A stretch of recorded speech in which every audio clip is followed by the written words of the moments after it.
ماہ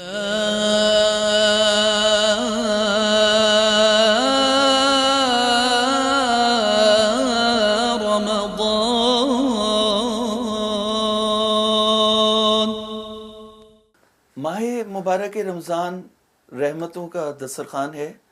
تیسرے دن کی دعا شروع ہوتی ہے، اللہم ارزقنی فیہ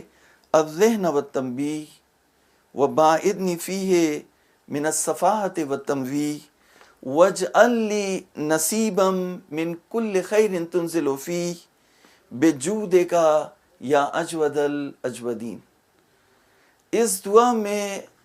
یہ ادب سکھایا جا رہا ہے کہ تم دعا مانگو کہ بار پروردگارا، جس طرح سے کہ جب میں روزہ افطار کرنے کے لیے جاتا ہوں تو رزق کی اور روزی کی اور نعمتوں کی ٹیبل سجی ہوئی ہوتی ہے، دسترخوان سجا ہوا ہوتا ہے، اس طرح سے تو میری روزی عطا فرما کہ مجھے آگہی اور ہوش حاصل ہو۔ الذہن والتنبیہ، یعنی یہاں پر پھر دوبارہ جس طرح سے پہلے دن کی دعا میں یہ توجہ دلائی گئی تھی کہ بار پروردگارہ مجھے غفلت سے باہر نکال، یعنی انسان جب اس دنیا میں ہے اسے نہیں احساس کہ وہ کس سفر کے لیے روانہ ہو رہا ہے، اور روزانہ وہ قبر سے قریب ہو رہا ہے، سفر آخرت سے قریب ہو رہا ہے، اور ان مقامات سے قریب ہو رہا ہے۔ اگر یہ توجہ اسے حاصل ہو جائے تو اس کی رفتار، اس کا کردار بدل جائے۔ تو مین چیز یہ کہ انسان کو تنبیہ حاصل ہو، تنبیہ جو ہے وہ غفلت کے مقابلے پر ہے، یعنی توجہ ہو اس کی کہ وہ آخرت کا راہی ہے، آخرت کا مسافر ہے، وہ صرف اس دنیا کے لیے جمع نہ کرے بلکہ آخرت کے لیے بھی جمع کرے۔ لہٰذا دعا میں یہ جملہ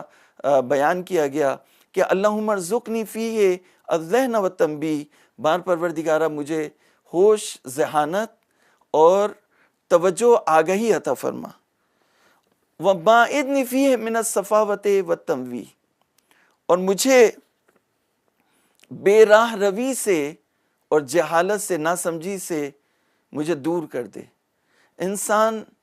اپنی ناسمجھی کی بنیاد پر یعنی ایک ہے سمجھداری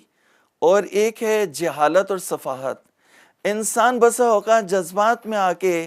جو حکمت کی بات ہے، اگر کوئی بزرگ کوئی مشورہ دیتا ہے، کوئی حکمت کی بات، کوئی عقل کی بات سامنے آتی ہے تو اپنی ناسمجھی کی بنیاد پر اس کی مخالفت کرتا ہے۔ تو بار پروردگارہ مجھے ناسمجھی سے اور جہالت سے، جہالت یہ نہیں ہے کہ آپ کسی چیز کو نہیں جانتے، بلکہ جہالت یہ ہے کہ آپ کسی چیز کو جاننا نہ چاہیں، یا آپ کو ایسس مل جائے علم کی طرف، نالج کی طرف، تو آپ اس کو بند کر دیں۔ تو مجھے جہالت سے اور بے راہ روی سے دور کر دے، اور تو نے اس ماہ مبارک رمضان میں جو خیر اور خوبیاں اور رحمتیں نازل کی ہیں، جتنے پیکیجز اس ماہ مبارک رمضان میں تو نازل کر رہا ہے، بار پروردگارہ ان میں میرا نصیب اور حصہ قرار دے، اے سب سے زیادہ سخاوت کرنے والے، یا اجود الاجودین۔ یعنی اس میں اللہ تعالیٰ کا جو نام ذکر کیا گیا ہے، یعنی پروردگار جتنے بھی سخاوت کرنے والے سخاوت کر سکتے ہیں، اللہ رب العزت ان سب سے زیادہ سخاوت کرنے والا ہے، وہ سب سے بڑا سخی ہے۔ تو جو سخاوت کرنے والوں میں بھی سخاوت کا سب سے زیادہ ہے، جہاں سخاوت اپنے انتہا پر پہنچتی ہے، تجھے واسطہ ہے اپنی سخاوتوں کے طفیل جو ماہ مبارک میں رحمتیں اور برکتیں نازل ہوئی ہیں، اس میں میرا نصیب قرار دے۔ پروردگار عالم ہمیں توفیق عطا فرمائے کہ ہم محراب عبادت پر اس کی عبادت کریں، اس کی کتاب کی آیات کی تلاوت کریں، اور اس کے بندوں کی خدمت کریں، غریبوں مظلوموں کا ساتھ دینے کی کوشش کریں،